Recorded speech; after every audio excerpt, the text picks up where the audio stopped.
allow me to take a moment for all of you to meet our panel. Panel, please introduce yourself to our audience and tell us a bit about you. How about you go first? Oh, thank you so much, Doc.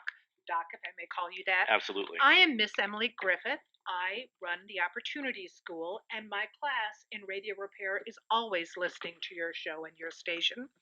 I moved here when I was 12, 15, or 29, depending on who you're listening to, but moved here in 1894. I grew up in Ohio where my uncle worked on the Erie Canal and would teach people, all who want to learn. And I took that as my slogan when I moved here in 1894. I was a teacher.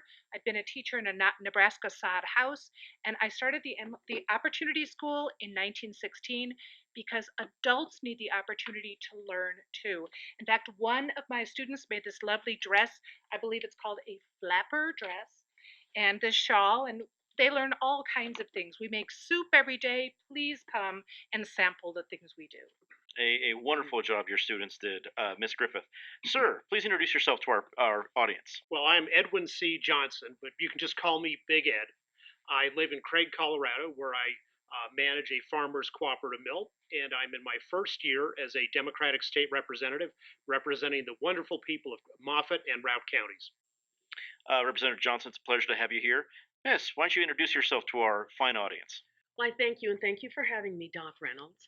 I am Lucille Berkeley Buchanan. I'm an educator and presently teach in a high school in Kansas City, Missouri. My parents live here, but they were born as slaves in Virginia. We came here, they moved here in the 1880s, and I was born in 1884 in Barnum, a city right outside of Denver. I earned my teaching certificate from Colorado State College for Education in Greeley in 1905, and my Bachelor's of Arts in German from the University of Colorado in 1918. I am the first known colored woman to be awarded these degrees from those institutions. Thank you for having me. It is wonderful to have you here. And sir, completing our panel, please introduce yourself to our radio audience. Thank you. And Danke, Doc, in honor of your German. My name is John C. Shafer, and as you know, because I've been around town for about 10 years now. 10 years ago, I bought the newspaper, the Rocky Mountain News, from your Senator Patterson.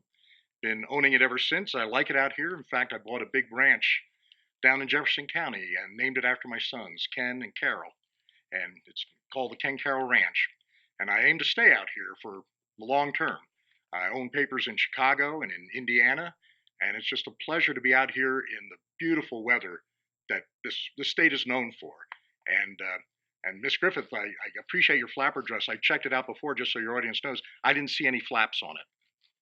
It's good to have your beady eyes on Well, on the I was case. an investigative reporter. That is certainly clear. We're grateful to have all of you here on our panel.